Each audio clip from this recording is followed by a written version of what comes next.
J'ai décidé de dissoudre l'Assemblée nationale. C'est de la poudre de perlimpinpin. Cet adversaire, c'est le monde de la finance. Mais vous avez tout à fait raison, monsieur le Premier ministre. Je vous demande de vous arrêter. David Revaud-Dallon, ça reste entre nous. Bonjour, ça reste entre nous sur Radio J, l'émission politique comme nulle part ailleurs. Les meilleurs spécialistes réunis pour expliquer les coulisses, décrypter les choix, les stratégies, les réussites et les petits malheurs de nos femmes et de nos hommes politiques. Le tout sans la moindre langue de bois. C'est rare et c'est tous les mercredis 21h sur Radio J. Alors cette semaine, bien sûr, on s'intéresse à la crise politique dans laquelle est englué le gouvernement jusqu'au cou après le vote hier soir par l'Assemblée de son projet de loi immigration, adopté avec les voix du Rassemblement national, mais sans celle d'environ 60 députés de la majorité. Quel scénario maintenant ? Et puis, on va également se pencher en fin d'émission, après ce long débat, puisqu'évidemment c'est l'actualité du jour, l'actualité politique. On va se pencher sur le cas Bardella, le président du RN, et à ce qui ressemble de plus en plus à une irrésistible ascension. Décryptage tout de suite avec nos invités. Alors pour en parler autour de la table, l'élite des éditorialistes, les Top Guns du décryptage, la crème de la crème. Et aujourd'hui, c'est la Dream Team. Et tout d'abord, l'indispensable Yves Tréhard, rédacteur en chef au Figaro. Bonsoir Yves. Bonsoir David, merci de l'invitation. Bonsoir à tous. L'inévitable Jean-Daniel Lévy, directeur général de l'Institut de sondage Harris Interactive. Bonsoir. Bonsoir David. Et l'incontournable Michael Bloch, journaliste aux Échos. Bonsoir Michael. Bonsoir David, bonsoir à tous. Je vous rappelle la règle du jeu, mais bien sûr, vous la connaissez. Pas de off, pas de langue de bois, vous pouvez vous livrer sans phare, vous lâcher tout, nous raconter. Bien entendu, tout ceci reste entre nous. Alors, c'est une mauvaise passe, et c'est un délicat euphémisme pour l'exécutif qui se félicite d'une victoire, entre guillemets, après l'adoption de son projet de loi immigration, hier soir vers 23h30 par l'Assemblée nationale. Mais les concessions considérables faites à la droite dans le texte, et surtout le soutien de l'extrême droite, fracturent la majorité. Et d'ailleurs, on compte dans cette majorité pas moins de 59 votes contre ou abstention. Je me tourne vers vous, Yves Tréhard. Est-ce que la Macronie a déjà connu une telle crise politique ? Ah non, c'est une crise totale, une défaite. Vous dites une victoire à la Pyrrhus, mais pour aller au-delà, c'est une défaite à... C'est le gouvernement qui dit une victoire. Oui, évidemment, mais c'est une défaite à plusieurs points de vue.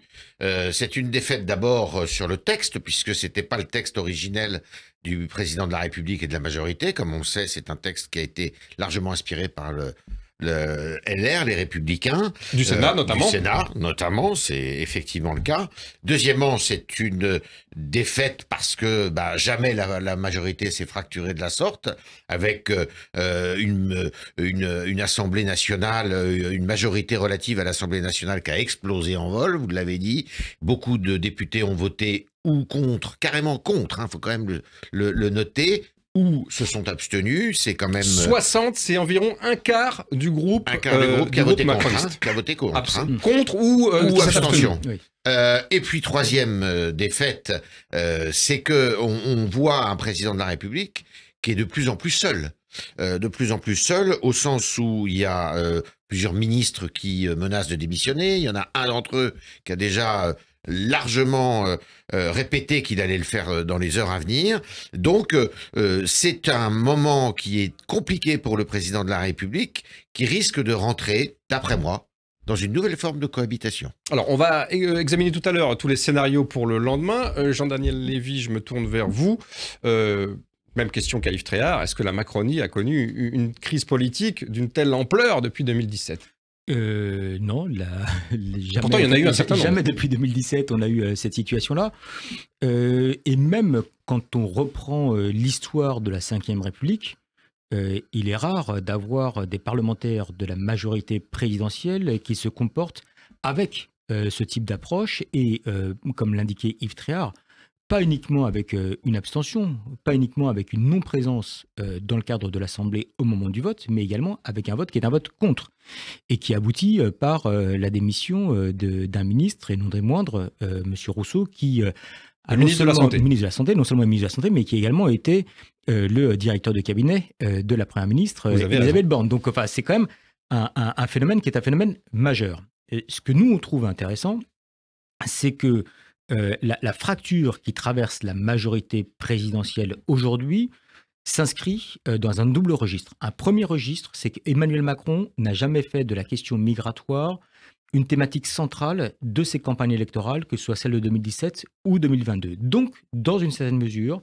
les députés, lorsqu'on les interrogeait, disaient là-dessus, on ne se sent pas tenu par une forme de contrat qui a été porté par le président de la République. Ça, c'est le premier aspect. Et puis le deuxième aspect, même d'un point de vue d'opinion, quand vous interrogez aujourd'hui les électeurs qui votent pour Emmanuel Macron ou qui se déclarent proches de la majorité présidentielle, ils sont extrêmement divisés. Et en fonction de leur orientation politique ancienne, pour faire vite et de manière un peu caricaturale, qu'ils viennent de la gauche ou qu'ils viennent de la droite, ils portent des regards à l'égard de la question migratoire qui sont extrêmement différentes, qui se traduisent d'un point de vue d'opinion et qui sont traduits hier à l'Assemblée nationale de manière quasi mécanique. Michael, vous êtes d'accord, la plus grave crise politique depuis 2017 ? Oui, bien sûr. La hantise d'Emmanuel Macron, ça a toujours été de se faire hollandiser, c'est-à-dire d'avoir des frondeurs. Et il s'est construit depuis 2017 à l'encontre de ça. Et clairement, hier, c'est ça. Il y a une fronde de comme vous dites, un cinquième des députés macronistes. Donc ça rappelle la loi de travail en 2016 avec le 49.3 de Manuel Valls. Et il est en perte d'autorité totale sur sa majorité. Et voilà, il va falloir aller comme ça jusqu'en 2027, en sachant que la perte d'autorité ne peut aller qu'en grandissant à mesure que les ambitions pour 2027 vont être de plus en plus présentes et qu'on va se rapprocher de l'élection présidentielle, tout en sachant qu'Emmanuel Macron ne peut pas se représenter. Donc autant Emmanuel Macron, c'est quelqu'un qui a toujours su se relancer. On l'a vu après les Gilets jaunes, avec le grand débat, pendant le Covid, où sa gestion de la crise a été plutôt saluée. Après la réforme des retraites, c'est vrai qu'il s'est toujours tiré du pétrin avec un certain talent, il faut le dire. Mais là, il est face à un mur institutionnel, si je puis dire. Et ce mur-là, il va se le prendre. Donc après, on va discuter des scénarios possibles pour lui. Mais on voit pas très bien comment il va pouvoir continuer à réformer la France comme ça jusqu'en 2027. Et en tout cas, comment il va pouvoir maintenir son autorité. Alors, on voit pas l'issue de ce cours. Messieurs, je vais faire appel à vos souvenirs d'étudiants ou de lycéens en mathématiques. Parce qu'il y a un débat. Est-ce que le texte a été adopté sans les voix du RN ou grâce aux voix du RN? Les avis divergent. On va écouter tout de suite le ministre de l'Intérieur, Gérald Darmanin, qui lui s'est félicité hier soir au Palais Bourbon de l'adoption du texte, je cite, fort et ferme et sans les voix des députés RN. On l'écoute. Bien, d'abord je voudrais évidemment, après ces très nombreux mois de travail autour de la loi immigration qui a été voulue par le président de la République, qui je le répète prévoit des mesures très fortes d'intégration, de régularisation de travailleurs sans papier, mais aussi d'expulsion des étrangers délinquants, me satisfaire, malgré les vicissitudes et les anicroches parlementaires, de cette adoption sans les voix du Rassemblement national. On a vu que la majorité était large, et même si on retire les voix du Rassemblement national, très large. Et donc je pense que c'est vraiment important de voir que la majorité parlementaire, mais aussi les alliés politiques qu'il y a eu dans ce combat, et notamment après la motion de rejet, je pense au Sénat, et je voudrais saluer son sens des responsabilités, mais aussi les partenaires des Républicains, certains des partenaires aussi du groupe Lyot, ont montré que la majorité a été unie et a pu adopter des mesures extrêmement fortes sur un texte qui certes n'est pas parfait, puisqu'il est le fruit d'un accord, mais je voudrais remarquer que c'est un texte très difficile qui a été doté 149.3, grâce à l'acharnement, je crois, des nombreux ministres, et Olivier Dussopt a travaillé auprès de moi, de Franck Riester et de la Première ministre. C'est magnifique, 149.3, mais Yves Tréhard, est-ce que c'est exact que le texte a été adopté sans les voix du RN ? Si le RN, si le Rassemblement national avait voté contre, c'était foutu. Il n'avait pas la majorité et son texte ne passait pas. Donc le ministre de l'Intérieur est en train de nous jouer un petit coup de bonneteau, là. Oui, je dirais que c'est de bonne guerre. Mais effectivement, c'est un coup de bonneteau parce que s'il avait voté contre, eh bien, le texte ne passait pas. S'il s'était abstenu, à un moment, il était question de ça aussi. Au début, vous savez, la ligne du Rassemblement national, on s'abstient ou on vote contre. Finalement, par un tour dont elle a le secret, Madame Le Pen a décidé du contraire. Mais l'abstention, ça passait. Mais un vote de refus, ça passait pas. Donc le ministre de l'Intérieur nous l'a fait un petit peu à l'envers, comme disent les jeunes, et la gauche et l'extrême droite ont raison de dire que c'est quand même le RN, le vote du RN qui pousse ce texte et qui porte ce texte.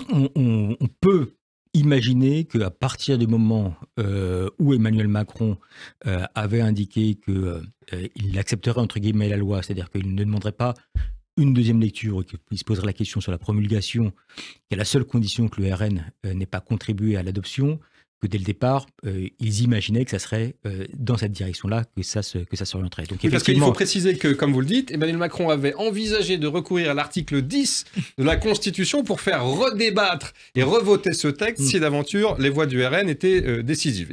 Visiblement, il semble avoir reculé. Et en retournant à nos années lycée, ou un peu avant les années lycée, effectivement, on nous a rappelé qu'en 1954, Pierre Mendès France avait conditionné le fait qu'on pouvait accepter ou pas un vote en fonction de la présence ou pas des députés communistes à l'époque, et que les communistes n'ayant pas fait basculer la décision, qu'il pouvait continuer dans son action. Donc il y a une présentation qui est une présentation à caractère politique, une manière de vouloir indiquer que d'une manière ou d'une autre, c'est un choix qui n'est pas lié au poids du Rassemblement national dans l'hémicycle, dont on peut rappeler qu'il pèse 88 députés à l'heure actuelle, qui n'est pas forcément un message à adresser complètement au grand public, mais déjà, entre guillemets, à ses troupes, pour pas qu'il y ait le sentiment de la part de ceux qui ont voté la loi et qui sont macronistes, et le sentiment, en fait, d'avoir eu un poids relatif et que c'est grâce au Rassemblement national que cette loi aurait pu être adoptée. Alors, merci pour ce point, parce que vous voyez qu'on fait à la fois des mathématiques, de l'histoire, dans Ça reste entre nous, il y a tout, il ne manque plus que la géographie et la musique.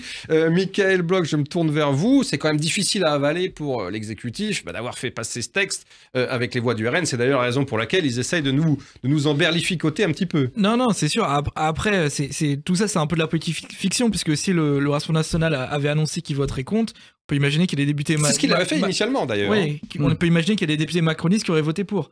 Et donc, peut-être, ça aurait changé le décompte des voix.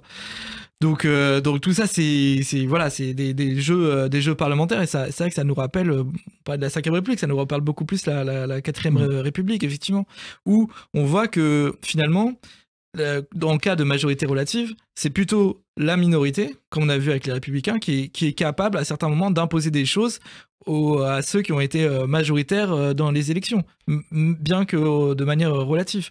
Donc c'est ça, et c'est vrai que c'est une situation, on s'écarquille les yeux parce que c'est totalement inédit. Enfin, faut se rappeler, il y a encore 2 ans, quand Macron était en cas de majorité absolue, on disait que le Parlement sert à rien, et là on est tous glués devant LCP, à voir les débats parlementaires, à voir à combien de voix ça va passer. Donc mais c'est quelque chose qui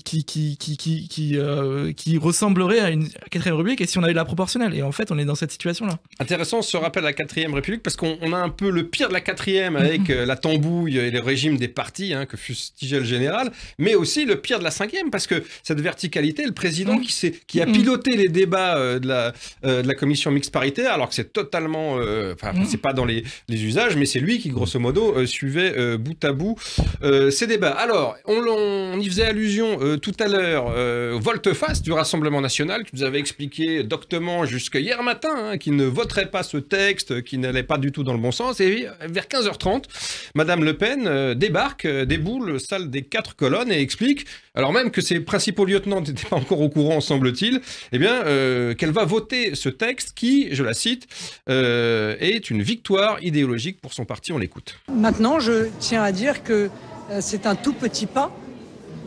C'est un tout petit pas, il y a encore beaucoup à faire, il faut maintenir la pression. Et en réalité, le problème de l'immigration est si grave aujourd'hui qu'il ne sera pas réglé sans un référendum constitutionnel.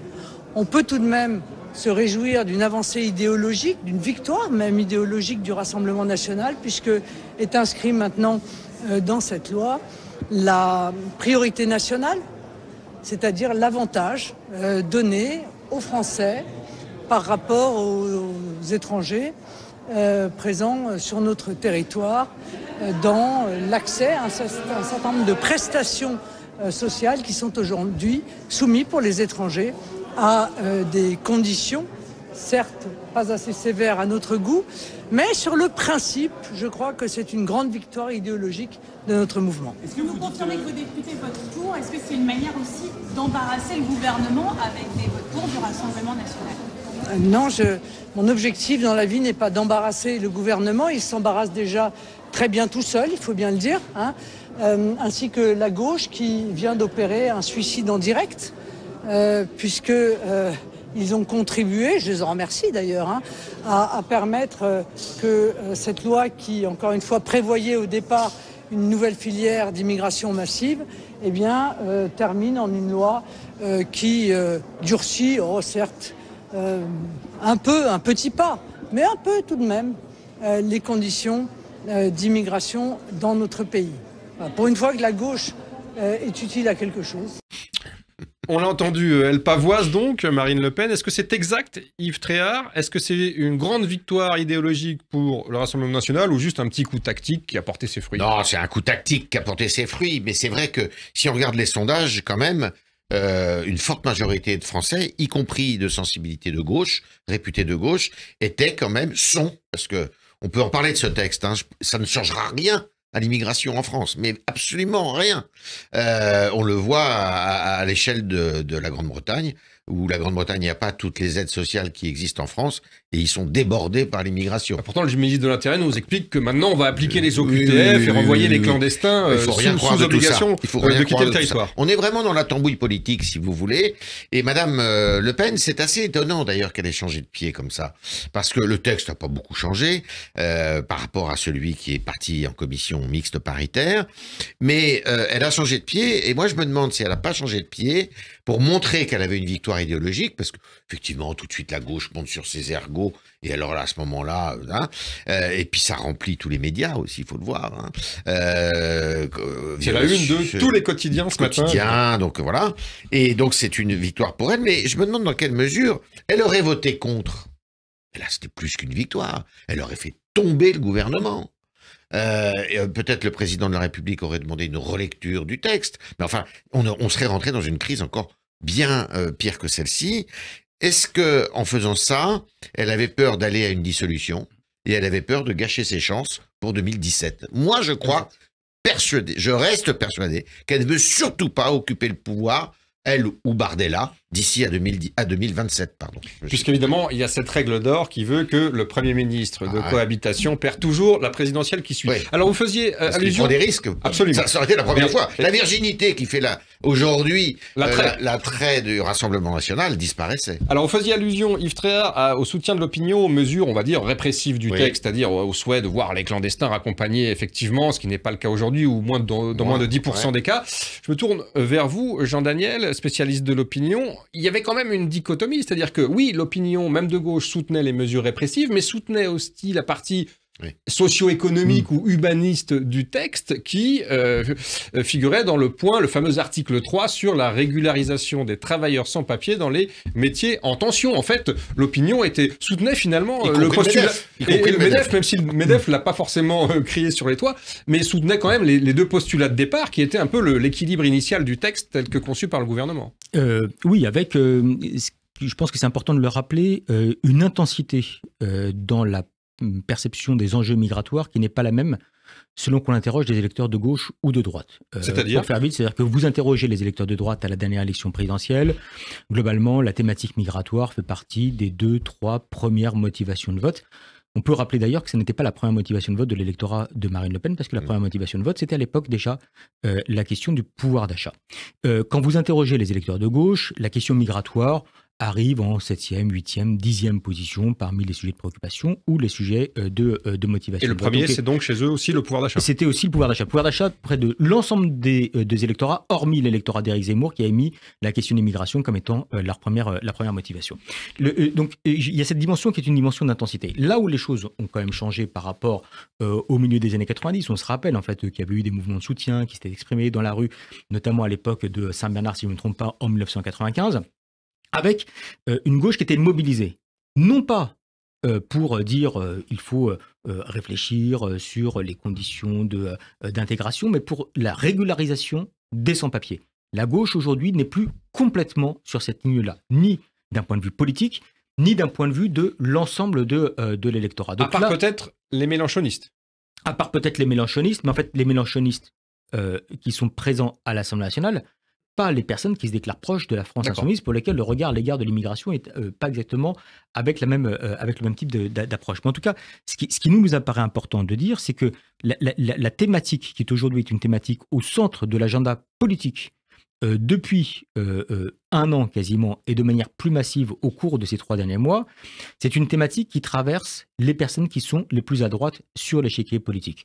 Et le fait que le gouvernement ait souhaité aller globalement dans ces directions-là n'est pas, d'un point de vue tactique, une surprise à proprement parler, parce qu'on voit en fait là où peuvent se faire les équilibres, on voit là où les collaborations, entre guillemets, peuvent s'effectuer, et on voit également où au Parlement, des jonctions peuvent être amenées à se faire pour pouvoir adopter ou pas des lois, et que d'une manière ou d'une autre, de manière peut-être un peu froide et mécanique, le gouvernement et le président de la République se sont dit que l'idée de pouvoir mener des accords avec la NUP d'un point de vue global ou les socialistes ou les écologistes de l'autre n'apparaît pas comme étant un axe vers lequel ils pourraient aller collectivement. Mais ce que vous nous dites aussi, c'est que puisque l'opinion soutenait les 2 aspects du texte, le Parlement est en décalage total de tous les côtés, dans tous les partis, avec l'opinion.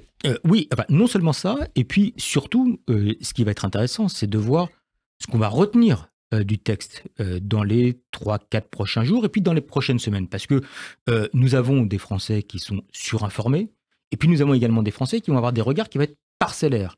Et donc, c'est que vont-ils retenir véritablement de la loi? Vous voulez dire qu'ils ne rentrent pas forcément dans le détail de telle ou telle mesure? Je pense que si on descend dans la rue pour interroger 10 personnes et leur demander est-ce que vous pouvez nous parler de l'article 3 initial de la réforme, je ne suis pas persuadé qu'on aurait beaucoup de réponses. Il va y avoir probablement, en dehors de la question de l'efficacité, la question telle que l'indiquait Yves Tréhard tout à l'heure, la question des valeurs. Et dans quelle mesure aujourd'hui l'électorat macroniste va avoir le sentiment qu'il y a eu une forme d'intransigeance par rapport à des valeurs qui ont été celles qui l'ont porté aussi bien en 2017 qu'en 2022, leur vote à l'égard du nouveau président de la République. Alors justement, sur la question des valeurs, depuis hier, le Rassemblement national, mais aussi toute la gauche, nous explique que c'est la grande victoire d'un concept qui était cher à l'époque à Jean-Marie Le Pen, à l'époque du Front National, c'est celui de préférence nationale. Est-ce que vous considérez que c'est exact? Est-ce que ce texte adopté hier fait la part belle à la préférence nationale, alors qu'Emmanuel Macron, vous avez raison de le rappeler, sous le couvert des valeurs, nous expliquait que c'était lui qui allait faire barrage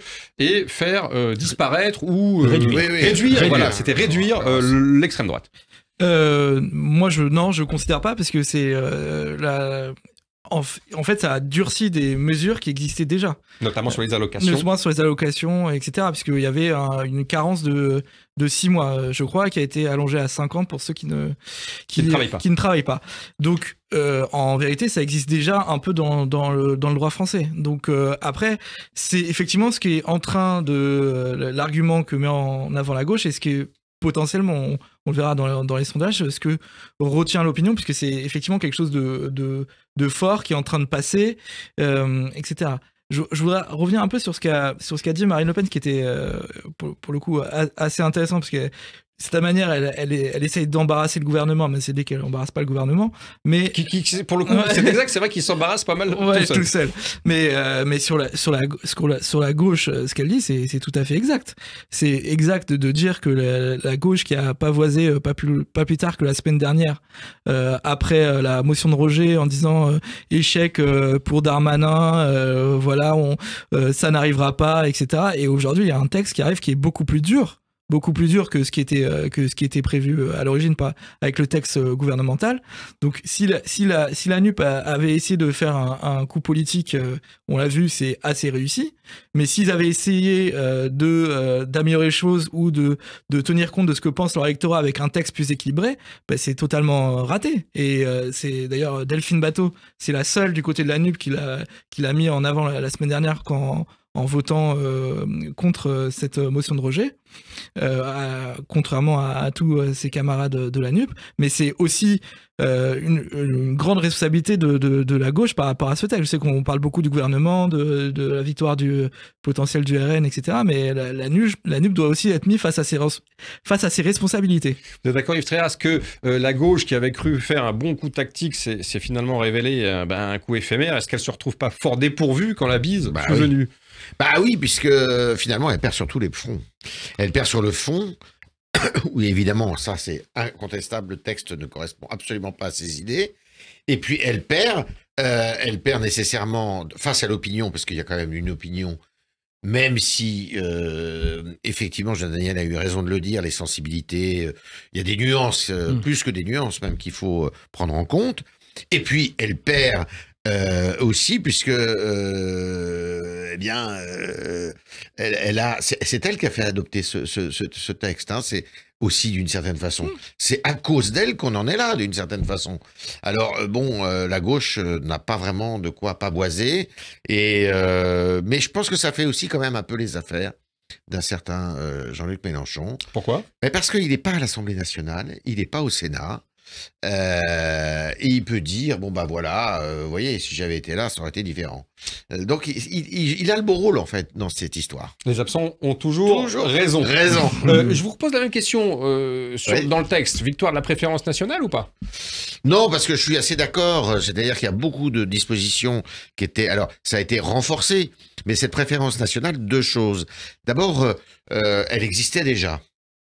Et il ne faut pas oublier que Georges Marchais, d'ailleurs, l'avait défendu haut et fort en son temps quand il était 80. Premier secrétaire. Achetons français, la grande campagne du Parti communiste français. Quand il était premier secrétaire du Parti communiste français. Ça, c'est la première chose. La deuxième chose, je crois qu'il est très bon, il serait bon, je pense que les médias vont le faire dans les jours à venir, d'étalonner ce texte par rapport à ce qui se fait en Europe, ailleurs, dans d'autres pays. Et on verrait que cette fameuse préférence nationale, qui est considérée comme un signe quasi fasciste dans notre pays par une partie des commentateurs, elle existe vraiment ailleurs.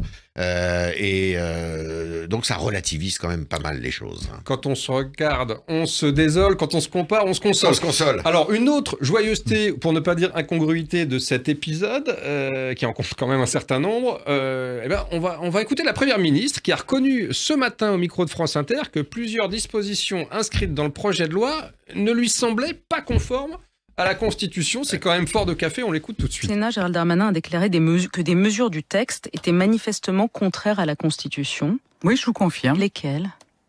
Par exemple, vous voyez, il est prévu que vous ne pouvez pas, si vous épousez demain matin un Canadien ou un Japonais, il ne peut pas rejoindre la France s'il ne parle pas bien français. Je pense que ça ne passera pas au Conseil constitutionnel. On va interroger le Conseil constitutionnel. On a fait part de nos doutes aux républicains avec lesquels on a discuté. Alors, c'est quand même baroque, ça, de faire voter un texte dont on sait par avance que certaines dispositions sont inconstitutionnelles et qu'elles ne passeront pas donc la barre du Conseil. Alors, c'est pas forcément baroque de faire voter un texte dont on sait dès le départ qu'il est inconstitutionnel, parce que ça s'est déjà produit à de nombreuses reprises, même parfois avec des calculs politiques qui étaient effectués en disant on va faire voter ça va faire plaisir à tout le monde, mais on sait très bien que ça ne passera pas la barre du Conseil constitutionnel. Ce qui est peut-être un peu plus déstabilisant, c'est le fait que la Première ministre semble, dès le départ, non pas poser des questions, mais avoir des formes de certitude sur le caractère inconstitutionnel d'une partie de cette réforme. Bon, ça s'inscrit, on le voit bien, de toute façon, dans une forme de... Elle pense notamment au point des quotas migratoires qui a été instauré par le texte. Absolument. Ce qui est pas d'ailleurs un petit sujet, mais ce qui montre bien de façon qu'on est dans un texte de loi, si on s'amuse à reprendre celui qui avait été initialement présenté, si je ne me trompe pas, en décembre 2022, donc c'est-à-dire il y a 12 mois, qui ne ressemble en rien à la mouture qui avait été précédemment présentée. Et que le fait qu'il y ait une commission mixte paritaire qui s'en saisisse de manière assez rapide peut effectivement entraîner le fait qu'il y ait des dispositions ou des articles qui ne soient pas tout à fait constitutionnels. Vous voulez dire que le fait que l'urgence dans laquelle a travaillé la commission mixte paritaire fait que pas forcément très carré. Je ne dis pas forcément que c'est forcément très carré, mais en tout cas, on sait que souvent il y a des procédures, que le texte peut être soumis au Conseil d'État avant pour un avis préalable.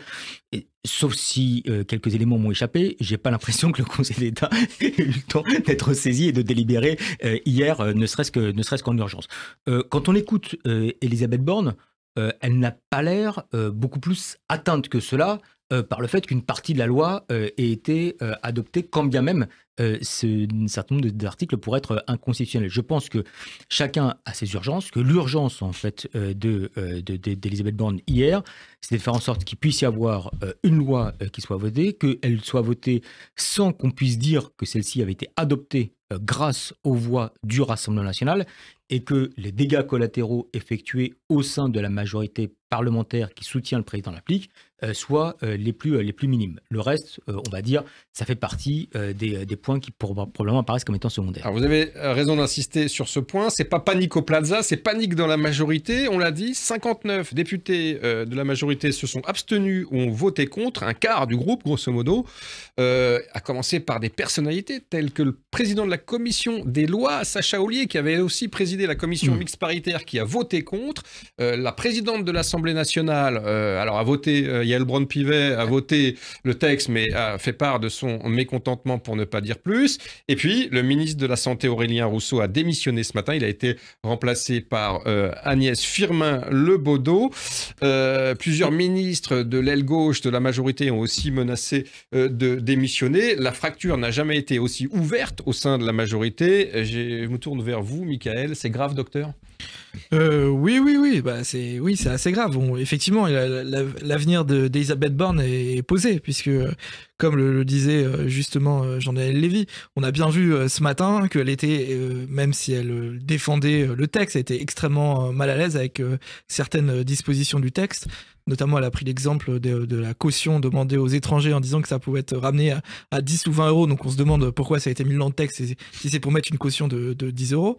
Et elle a donné plusieurs exemples comme ça de choses qui pourraient être amenées à évoluer soit par la voie réglementaire avec le gouvernement, soit avec le Conseil constitutionnel en fonction d'une éventuelle censure partielle ou totale. Mais elle aussi, elle s'en sort pas très bien. Et je reviens juste un instant sur le Conseil constitutionnel, parce que c'est extrêmement important ce qui s'est passé, j'ai l'impression. Puisque pourquoi le gouvernement fait ça ? Pour effectivement, ils veulent avoir leur victoire à la Pyrrhus politique, en tout cas une petite victoire politique. Donc ils sont prêts à prendre des mesures qu'ils pensent inconstitutionnelles, et ils ont dit aux Républicains dans la discussion que ces mesures étaient inconstitutionnelles. Mais les Républicains ont dit tant pis, allons voir, nous on veut ces mesures. Mais qu'est-ce qui va se passer une fois que le Conseil constitutionnel, logiquement, vu que le gouvernement lui-même dit que c'est pas constitutionnel, va censurer ces dispositions ? Les Républicains, ils vont arriver, ils vont dire écoutez, vous voyez, c'est inconstitutionnel, donc il faut changer la Constitution. Et là, on est en train de... Vieille revendication, enfin, grosse revendication des Républicains. Exactement. Et on voit que effectivement, sur l'immigration, si on veut être extrêmement dur, ils font notamment s'attaquer de cette manière à la Constitution et à l'ensemble de nos contre-pouvoirs, que ce soit le Conseil constitutionnel, la Constitution, le Conseil d'État, la Cour européenne des droits de l'homme, la CEDH. Le principe de subsidiarité, notamment, et la soumission, entre guillemets, de la France aux juridictions européennes. Exactement. Donc, on s'oriente vers un scénario un peu à la hongroise ou à l'israélienne, j'ai envie de dire, où la droite et l'extrême droite, leur objectif futur risque d'être ça, à dire, voilà, on ne peut pas faire des textes très durs. Pour faire des textes très durs, il faut qu'on s'attaque à ces contre-pouvoirs, et on peut s'imaginer que dans les prochains mois, les prochaines années, ça soit dorénavant une revendication principale. Donc le jeu qu'est en train de jouer le gouvernement est, à mon avis, assez compliqué et assez dangereux. Alors, vous avez raison de citer les Républicains, parce que pour aboutir, justement, le gouvernement on a l'impression qu'il était prêt à absolument toutes les concessions, à faire toutes les concessions à LR, qui d'ailleurs a profité du fait qu'il était, une fois n'est pas coutume, en position de force, pour faire avaler ces mesures extrêmement dures. Madame Borne a même promis par écrit d'engager une réforme de l'AME, l'aide médicale d'État, au début de 2024. Alors, c'est vrai que la droite n'a pas eu beaucoup d'heures de gloire depuis 2017, s'est fait piquer un peu tous ses ministres, a fait moins de 5% à la présidentielle, s'était éparpillé façon puzzle pendant la réforme des retraites. Là, c'est un peu le quart d'heure warolien. Qu'est-ce que c'est ? C'est juste un moment éphémère, ou c'est le retour de LR dans le débat, Yves Tréhard ? Non, je pense que c'est assez éphémère, parce que... Alors, moi, je pense que ce que vient de dire Michael est très, très important. Moi, je pense sur le droit. Sur le droit, c'est très important. Je pense que effectivement, maintenant, ça va être le nouveau leitmotiv. Ça commençait déjà, d'une partie de la droite, en disant bon d'accord, on peut pas faire. Il faut changer la Constitution. La Constitution est inadaptée, et c'est vrai qu'on peut aller vers un scénario à l'israélienne, voire à la hongroise. Ça, ça me paraît assez manifeste. Après, l'avenir de LR. Certes, LR a joué un rôle important là, mais moi, je crois que, si vous voulez, on est aujourd'hui dans une configuration où il y a grosso modo 3 droites. Il y a une droite qu'on appelle volontiers nationaliste, qui est la droite de Marine Le Pen et d'Éric Zemmour, même s'il y a des nuances entre les deux. Il y a cette droite orléaniste qui est très nombreuse et qui a rejoint le président de la République. Et d'ailleurs, certains de ses représentants ont voté le texte.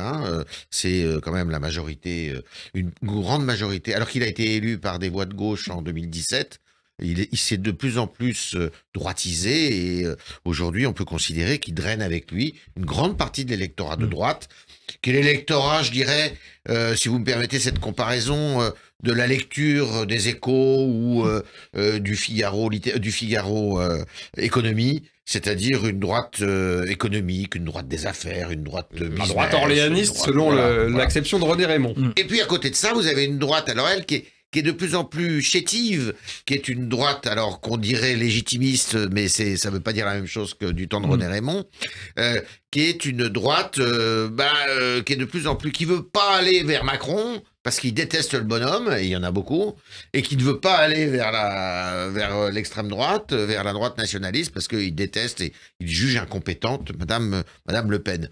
Bon, voilà, mais ils sont très très peu finalement. Et les quelques élus qui font parler d'eux aujourd'hui tiennent à leur équation personnelle dans leur circonscription, me semble-t-il. Ils sont pas élus parce qu'ils sont LR, ils sont élus parce qu'ils s'appellent Ciotti, parce qu'ils s'appellent Marlex. On a beaucoup parlé d'une série d'entrepreneurs individuels pour parler exactement. Du groupe. Et d'ailleurs, il faut voir combien ils sont distincts les uns des autres, parce qu'il ne faut pas oublier quand même que sur la loi sur les retraites, par exemple, il y avait 3 positions. Ils étaient divisés.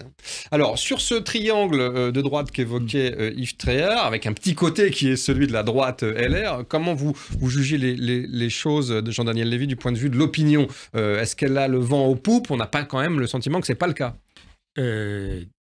Dire que les LR ont le vent en poupe serait un peu exagéré. Il y a aujourd'hui en fait une droite en dehors des 3 familles de René Raymond qui ont été rappelées par Yves Tréhard. Ça nous rappelle nos cours de sciences politiques, Jean-Daniel Lévy, parce que je le confie aux éditeurs, nous étions ensemble sur les bancs pour assister à ces cours. C'est ça. Le fait est que la droite s'est historiquement construite autour d'un leader. Et que à l'heure actuelle, nous n'avons pas de leader absolu de la droite. Si ce n'est peut-être Emmanuel Macron. Mais à l'heure actuelle, sans vouloir même injurier Monsieur Wauquiez, ce qu'on voit bien dans les différentes études, et c'est peut-être lié également à son silence, en tout cas médiatique à l'heure actuelle, c'est qu'il n'est pas clairement identifié, n'est pas clairement perçu. Et dans les intentions de vote qu'on s'amuse, entre guillemets, à faire à 3 ans et demi d'un scrutin, il n'est pas crédité d'un score qui est nettement supérieur à celui dont a bénéficié soit François-Xavier Bellamy dans le cadre des élections européennes, soit Valérie Pécresse dans le cadre de l'élection présidentielle. Donc 4,7% de mémoire. Et donc en fait, il y a aujourd'hui pas de leader qui est clairement indiqué. On a souvent tendance à dire que la gauche a tendance à se construire autour d'un projet, puis après se chercher un leader, et que la droite a tendance à se chercher un leader et après mettre en relation son projet avec cela. Il y a une difficulté à pouvoir émerger, et même lorsque vous interrogez nos compatriotes sur les points qu'ils ont marqués sur les prises de position de la part des Républicains depuis 2017, donc c'est-à-dire depuis le début du premier mandat d'Emmanuel Macron, il y a peu de faits qui apparaissent comme étant emblématiques ou notables, où on s'est dit les Républicains ont pu poser des actes qui ont fait en sorte que le débat politique s'est articulé autour de leur position, et on sait que souvent la politique s'effectue comme ça. On va voir, et ça sera un des enseignements des différentes enquêtes, si aux yeux des électeurs, on a la perception que les Républicains sont parvenus à pouvoir imposer les thématiques dans le cadre du débat national, ou est-ce qu'au contraire, il va y avoir la perception que c'est une victoire du Rassemblement national? Si vous me demandez de faire un pari aujourd'hui, j'ai plutôt tendance à penser, au vu de la manière dont la plupart des médias relayent le résultat du vote d'hier, que ça va être le Rassemblement national qui va apparaître comme étant le grand vainqueur de cette situation, parce qu'il donne le sentiment d'avoir posé le tempo. Et comme le disait Yves Tréhard, la question de la préférence nationale n'était pas forcément issue du vocable de la droite de manière générale, évidemment de la présidence de la République, qu'elle est accolée à Marine Le Pen, et que je fais le pari que le débat qu'on va avoir au cours des prochains jours portera sur la question justement de la préférence nationale. Et bien justement, merci d'abord pour ces explications fort instructives. On va se quitter quelques instants, on se retrouve très vite pour évoquer précisément le cas Jordan Bardella, l'homme qui monte au RN et dans l'opinion. À tout de suite. Ça reste entre nous. Radio J, le 6-9, Ilana Ferradian. Tous les matins à 7h45 sur Radio J, Christophe Barbier. Je vous retrouve tous les matins dans le 6-9 d'Ilana Ferradian avec un invité politique chaque jour. C'est le Barbier du matin. C'est tous les jours à 7h45 sur Radio J.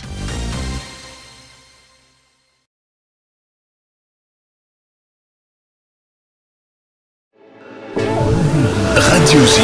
Vous écoutez Radio J à Paris sur 94.8 en DAB+, et sur notre appli Radio J. Radio J. Ça reste entre nous. Radio J, ça reste entre nous. Yves Tréhard, Jean-Daniel Lévy, Michael Bloch. Dernier sujet de notre débat, le cas Bardella, incontestablement l'homme qui monte, au moins dans les sondages.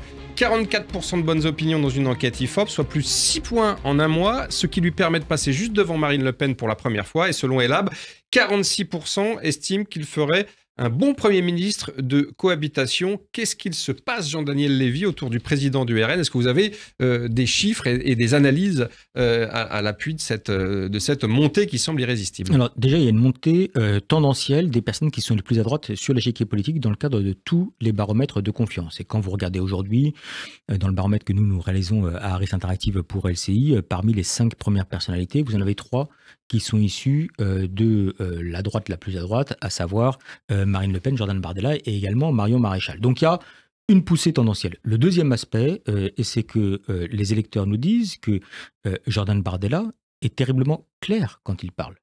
Et qu'à la différence d'autres responsables politiques, on comprend ce qu'il dit. Ça peut apparaître comme étant le b.a.-ba de la politique, mais je vous assure que c'est un point clairement différenciant. Le deuxième aspect, c'est que quand il prend la parole, il ne s'énerve pas, et en tout cas, il apparaît comme étant calme et posé. Et donc, dans ce contexte-là, face à un Rassemblement national ou un Front national qui, par le passé, était vitupérant et qui était souvent, en fait, dans une forme d'insulte, il n'est pas du tout sur cette posture-là. Le troisième aspect, le fait qu'il donne le sentiment non seulement d'être clair, non seulement d'être posé, mais également de maîtriser ses sujets, fait que dans le cadre de la plupart des débats dans lesquels il peut être confronté à d'autres personnalités politiques, on est face à des électeurs qui peuvent être en désaccord avec Jordan Bardella, mais dire qu'au moins ils comprennent l'ensemble de la logique et qu'ils ont l'impression d'être face à une personnalité qui est compétente. Un des procès qui souvent est effectué à l'égard des dirigeants du Rassemblement national, c'est « vous êtes bien gentil, vous posez des idées, vous avez des questions, mais tout ceci apparaît comme étant profondément inapplicable », commence peu à peu à se détacher. D'où l'enquête que vous avez signifiée tout à l'heure, à savoir pourquoi ne pas confier, pour près d'un Français sur 2, les responsabilités à Bardella, et le fait qu'il soit Premier ministre n'apparaîtrait pas comme étant d'un point de vue technique, je ne parle pas forcément d'un point de vue idéologique, mais d'un point de vue technique aux yeux des électeurs, comme étant un État qui serait dans l'incapacité de pouvoir fonctionner. Alors justement, en croire une enquête du Parisien parue hier, Jordan Bardella, il prend de plus en plus la main sur sa formation politique, il renouvelle les cadres des fédérations, il cherche à élargir l'électorat, il se serait constitué un pôle d'experts avec des chefs d'entreprise, des hauts fonctionnaires, il prépare un livre et il prend des cours d'anglais. On en conclut qu'il absolument, à Bruxelles. On en conclut qu'il se prépare activement pour la suite et il assure d'ailleurs préparer l'exercice du pouvoir. C'est crédible, Yves Tréhard? Oui, je pense qu'il a tout intérêt à se... Ce que vient de dire Jean-Daniel est tout à fait juste. Et j'ajouterais à cela, c'est qu'il a 2 autres avantages. C'est qu'il est jeune, et l'électorat de Marine Le Pen, l'électorat du Rassemblement national est jeune. Et de plus en plus. Et auprès des anciens, il fait figure de gendre idéal. Parce qu'il présente bien, il est propre sur lui, il a un vocabulaire qui est extrêmement accessible. Et puis, deuxièmement, il a une autre qualité, entre guillemets, il s'appelle pas Le Pen. Et il a une troisième chose qui est une ambition qui est affichée, c'est qu'il est en train de piquer le fonds de commerce de M. Zemmour. Il veut rassembler les droites. Il le dit.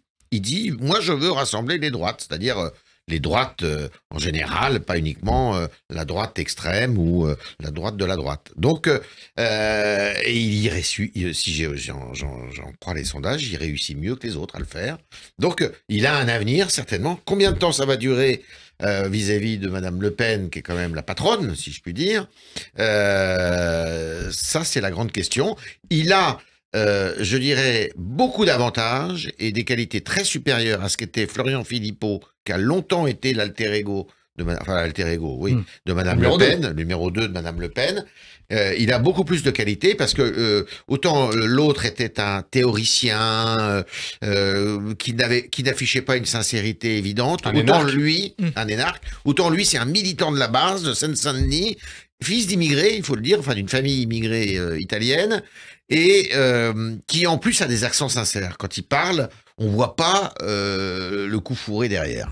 Alors, sur le créneau, les parts de marché qu'ils visent, ils sont quand même 3 sur le coup, hein, en perspective des européennes de juin prochain. Jordan Bardella, Marion Maréchal et l'ami, si j'ose dire, bel ami, puisque en gros, ils visent une droite conservatrice, un peu identitaire et une fusion des 3 droites. Alors, le problème, c'est que c'est Bardella qui est très très loin devant. Il lancera son premier meeting de campagne à Marseille le 3 mars prochain, et à 6 mois du scrutin, tous les sondages situent sa liste autour de 30% des suffrages, à peu près une dizaine de points devant la liste macroniste Renaissance. Comment vous expliquez cette percée, Jean-Daniel Lévy? Non seulement cela, mais également avec la présence d'une liste soutenue par Éric Zemmour, qui est crédité en général de 7 points. Donc, c'est qu'ils ont, entre guillemets, une forme de caillou supplémentaire, et ça ne les empêche pas de pouvoir espérer une progression de l'ordre de entre 6 et 8 points par rapport aux dernières élections européennes. Il y a une logique déjà qui fait que quand vous regardez scrutin comparable après scrutin comparable, qu'il y a une progression systématique du Rassemblement national. Ils sont arrivés déjà en tête aux élections européennes de 2014, ils ont réitéré en 2019 et ils arrivent à nouveau, là aujourd'hui, potentiellement en tête. Le deuxième aspect, c'est que vous pouvez prendre même à l'élection présidentielle. On peut voir qu'au cours des dernières élections législatives, ils ont gagné 53 duels sur 112 lorsqu'ils étaient confrontés à la majorité présidentielle. Donc on est face à un Rassemblement national qui a non seulement des soutiens, mais également pour lequel la mobilisation en contre n'existait que très peu au cours de la dernière période, et j'imagine qu'à la suite de ce qui s'est passé hier, va encore moins être notable. Et puis le troisième aspect, c'est que voter aujourd'hui pour le Rassemblement national, c'est pas voter uniquement sur un triptyque immigration, sécurité, terrorisme. C'est y ajouter une 4e dimension, voire même qui devient centrale, qui est la question du pouvoir d'achat. Et quand vous interrogez les Français, et c'est le cas pour Jordan Bardella, qui parle le mieux aujourd'hui de vos préoccupations, qui arrive à réitérer ce que peuvent être vos difficultés dans le cadre du quotidien, le Rassemblement national, en termes de constats et de difficultés que rencontrent les Françaises et les Français, apparaît comme étant porté aujourd'hui par le Rassemblement national. Je vous prends un exemple qui est extrêmement frappant. Au moment où il y a eu les tensions concernant le pouvoir d'achat, les premiers à prendre la parole sur les croquettes pour animaux, ça a été le Rassemblement national.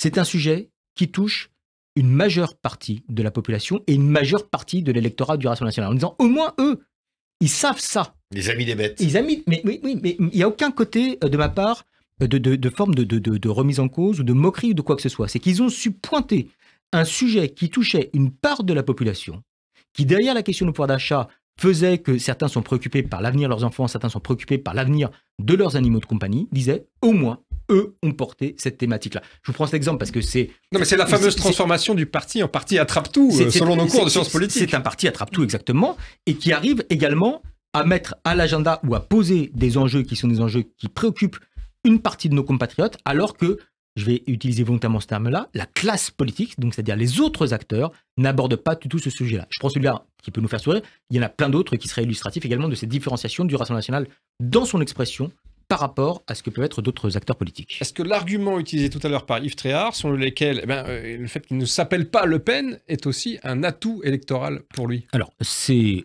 évidemment un atout.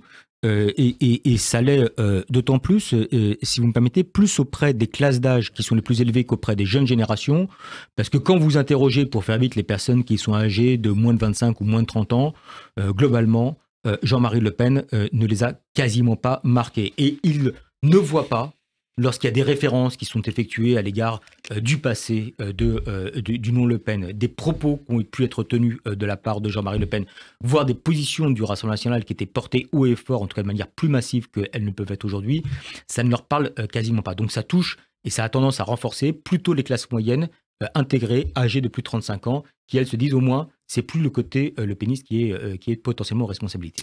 Alors, fort de toutes ses ressources, Jordan Bardella, comme disent les jeunes, il prend un petit peu la confiance. On va exhumer une petite phrase qui date de la semaine dernière, dans laquelle il explique qu'il se verrait volontiers s'installer à Matignon. C'était sur RMC, on l'écoute. Si les Français le décident, alors nous aurons la charge de la politique de la nation, bien sûr. Vous accepteriez d'être le Premier ministre d'Emmanuel Macron? D'être un Premier ministre de cohabitation, bien sûr. Si Emmanuel Macron dissout l'Assemblée nationale, que le Rassemblement national obtient une majorité, nous assumerons notre responsabilité. Et pour une raison très simple, c'est que nous sommes prêts non seulement à revenir devant les Français, mais que nous sommes prêts également à gouverner la France. Le projet de loi sur l'immigration, nous l'avons, il est rédigé, il est prêt et il est 1000 fois plus dur que celui qui a été proposé par le gouvernement. Bon, depuis, il y a un petit changement de pied puisqu'ils ont voté celui du gouvernement. C'est crédible, il est prêt, Jordan Bardella ? Je sais pas s'il est prêt. En tout cas, ce qui est sûr, c'est que si jamais il y avait une dissolution, l'hypothèse selon laquelle le RN sortirait en tête d'une assemblée, même si elle serait à ce moment-là a priori ingouvernable, n'est absolument pas exclu. On rentrerait dans une crise politique extrêmement grave. Mais peut-être que... C'est plus la 4ème République, c'est la 4ème dimension. Hein. Ouais, ça serait la 4ème dimension. Mais à ce moment-là, si Emmanuel Macron nommait Jordan Bardella à Matignon, il le tuerait. Mais est-ce qu'on a envie de voir ça, de voir Jordan Bardella à Matignon? Pas forcément. Mais en tout cas, ce qui est sûr, c'est que comme je disais un peu ici à ce micro la semaine dernière, c'est que il a le vent en poupe, il est là, il a potentiellement 30% dans les sondages pour les européennes, on le rappelait. Et là, quand il dit je vais être Premier ministre, si je pourrais être Premier ministre d'Emmanuel Macron, il dit moi et pas Marine Le Pen. C'est moi et pas une autre personne au Rassemblement national. Alors évidemment, il est président du parti, mais on sait que c'est le président de la République qui nomme les premiers ministres. C'est pas l'inverse, c'est pas eux qui se nommeraient tout seul. Mais en tout cas, le fait qu'il ait dit ça a fait discuter, ça a mis l'hypothèse sur la table et cela l'a rendu un petit peu plus crédible, même s'il faudrait un certain nombre de choses qui se passent et de crises et d'hypothèses pour qu'on arrive à ça avant 2027. Ça paraît encore complètement loin. Alors, c'est de la politique fiction, vous avez raison de le dire, mais c'est quand même un scénario de politique fiction qui circule dans les allées du pouvoir. Vous en parliez tout à l'heure, Yves Tréhard, puisque finalement, une dissolution suivie d'une victoire du RN, suivie d'une cohabitation, suivie d'un Bardella qui s'installerait à Matignon, ça fait beaucoup de si. Et avec les si, comme on le sait, on met Paris en bouteille et Bardella à Matignon. Mais en tout cas, pour l'exécutif et la majorité, ça serait peut-être le meilleur moyen d'éviter une victoire de Marine Le Pen en 2027, puisqu'on sait, les premiers ministres de cohabitation, non, c'est une loi d'airain de la 5ème République, jamais été élu dans la foulée à une présidentielle. Bah oui, il y aurait deux raisons pour lesquelles ça serait dangereux pour le Rassemblement national et Marine Le Pen. La première raison, c'est qu'effectivement, l'expérience prouve que à chaque fois, ça a été un fiasco. Ça a été Jacques Chirac en 88, ça a été Balladur en 95, ça a été Jospin en 2002, ça a été pour eux tragique. Hein. Rappelons-nous que Jospin n'a même pas été qualifié pour le deuxième tour. La deuxième chose aussi, c'est que il y a quand même l'inexpérience. Alors là, grandissime, je dirais, de Jordan Bardella, parce que autant les trois que je viens de citer étaient des hommes d'expérience, rompus à l'exercice du pouvoir, qui avaient occupé des hautes fonctions ministérielles, autant lui, il est député européen. Il est député européen, et j'ajouterais une chose, et c'est ce qui fait un peu sa force d'ailleurs au sein du RN, c'est qu'il n'y a pas beaucoup de concurrence. Hein. Qui peut citer 10 députés du Rassemblement national ? Pas beaucoup, il n'y a pas beaucoup de gens qui peuvent en citer, à part lui, Monsieur Jacobelli, Monsieur Chenu, Monsieur Tanguy. Tanguy, bon, il n'y a pas beaucoup de figures qui se dégagent, il n'y a pas beaucoup de voix qui paraissent construites, donc ça serait un gouvernement, je vous laisse... alors, il faudrait qu'il ait la majorité, une bonne majorité pour pouvoir gouverner qu'avec son camp, mais ça serait quand même assez compliqué, ça serait assez baroque de voir ça. Alors, il faut pas oublier quand même, on oublie de le dire trop souvent, mais en France, on aime bien les choses carrées, on est cartésien. Et c'est pour ça d'ailleurs qu'on n'aime pas trop la discussion, on aime bien que le consensus se dégage automatiquement. Il faut savoir que dans tous les autres pays européens, vous avez quand même des coalitions au pouvoir. Une culture du compromis que nous n'avons pas. Qu'on n'avons pas, avec des coalitions qui sont parfois très très baroques, vues de France, avec l'extrême droite qui est avec le centre-gauche, enfin bon, toutes les combinaisons existent. Chez nous, ça nous changerait. Alors, on a parlé de ses points forts, mais il connaît quand même quelques bourdes. Oui. Jordan Bardella, souvenez-vous, il y a quelques semaines, il expliquait que Jean-Marie Le Pen n'était pas antisémite avant de rétropédaler et de revenir sur ses propos. Il est quand même encore un peu vert, non, pas très roué finalement. Oui, il est un peu tombé dans ce piège-là, effectivement. Aussi, il est plus identitaire, Jordan Bardella, par exemple, que les Marine Le Pen. Même s'il est assez identifié sur les sujets liés à l'inflation, il a une position qui se rapproche plus d'Éric Zemmour par moment que de Marine Le Pen. D'où sa volonté d'aller, comme le disait Jean-Daniel, chasser sur ses terres aux européennes. Exactement. Après, vous vous rappelez, en 1986, quand il y avait Jacques Chirac et François Mitterrand, la bataille terrible qu'il y avait eu, notamment sur la question des ordonnances. Mais imaginez un Bardella à Matignon, ça serait x 10 000. L'État ne pourrait pas fonctionner. On rentrerait, vous dites, dans la 4e dimension, j'imagine. Le Conseil des ministres se déroulerait dans une ambiance cordiale. Imaginez les nominations, il faudrait se mettre d'accord par exemple sur des nominations de hauts fonctionnaires, enfin ça paraît complètement surréaliste quoi, inimaginable. Après tout, et je crois pas que Emmanuel Macron aurait envie de ça, d'avoir une cohabitation de cette manière pour finir son mandat, même si ça annihilerait un petit peu les chances pour 2027 du Rassemblement national. Après, Bardella, c'est vrai qu'il fait partie de cette nouvelle génération, avec peut-être Gabriel Attal, avec peut-être François Ruffin.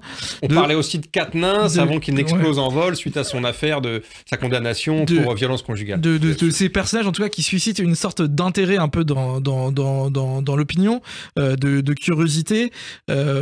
Peut-être un moment d'envie, mais en tout cas qui suscite quelque chose. Effectivement, on parlait de la clarté quand il parle. Voilà, Jordan Bardella, faut le rappeler, c'est un 1995, comme on dit dans le foot, quoi. C'est-à-dire il a 28 ans, bientôt 29. Faut s'imaginer, il a moins de 30 ans encore. Et donc oui, je vous parlais de cette nouvelle génération parce que voilà, j'ai cité Ruffin, Attal et lui, mais voilà, du côté des Républicains par exemple, c'est Retailleau, Marlex et Ciotti. J'ai oublié Laurent Wauquiez. Non, mais voilà, on n'imagine pas vraiment, en tout cas, il n'y a pas cette nouvelle figure qui a émergé. Donc, effectivement, l'avenir est à lui, mais comme à d'autres, comme je disais, ceux que j'ai cités, mais aussi, on parle évidemment de la majorité, Bruno Le Maire, Édouard Philippe et d'autres. Alors, il est jeune, il a moins de 30 ans, vous le disiez, mais c'est une règle d'or de la politique, l'appétit vient en mangeant. Est-ce que tout ceci, toutes ces ressources politiques dont on vient de parler, est-ce que ça ne porte pas en germe une rivalité, voire un franc affrontement avec Marine Le Pen dans la perspective de 2027 ? Est-ce qu'il ne va pas avoir des envies de grand remplacement, Jordan Bardella ? Alors, moi je crois pas. Je crois que c'est un garçon qui montre aujourd'hui des accents très légitimistes. Enfin, on en a connu des légitimistes qui se prenaient au jeu. Pour le coup, lui, il est très jeune, il doit vraiment tout à Marine Le Pen. Je crois qu'il est conscient qu'il ne faut pas qu'il brûle les étapes non plus. Alors, il y a le scénario où il deviendrait Premier ministre. Et puis, alors lui, à mon avis, il lui savonnerait la planche de façon coriace. Vous voulez dire à Marine Le Pen, parce que ça serait difficile après pour elle de devenir, de briguer et nous ferait une baladure, grosso modo. Ah bah oui, non, mais ça serait pire que ça. Ça serait, je pense que ça serait, le pays entrerait dans une zone de turbulence assez violente. Donc, je le vois pas, si vous voulez, brûler les étapes. En 2027, il aura 30 ans, 31 ans. Donc, il a, à mon avis, toutes les raisons d'attendre. En plus, il n'a pas de concurrent dans son camp. Tout dépendra aussi du score qu'il fait à l'élection, aux élections européennes. Parce qu'attention, souvent il y a des désillusions.